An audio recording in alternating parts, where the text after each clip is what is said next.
নয়, জনগণের ভুক্তি ওদের মধ্যে নাই। ওরা মানুষের রক্ত এবং আবেগের উপরে দাঁড়িয়ে ক্ষমতায় যেতে চায়। আমাদের রক্ত, আমাদের লাশকে ওরা ক্ষমতার সিঁড়ি হিসেবে ব্যবহার করতে চায়।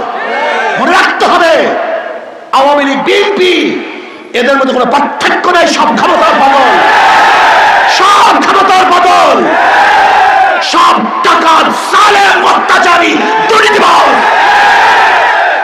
আজকে বিএনপির বক্তব্য শুনলে আশ্চর্য হয়ে যায়। আজকে বিএনপির বক্তব্য দেখলে বিবিকে নাড়া দেয়।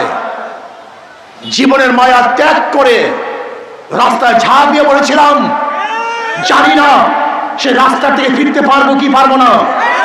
আজকে আমাদের আবেগ, আমাদের বিবেক, আমাদের রক্ত, আমাদের ত্যাগ, আমাদের আন্দোলন, আমাদের শ্রম নিয়ে যদি বিএনপি সিনেমিতে খেলতে চায়, এদেশের মানুষ ওদেরকে রক্ষা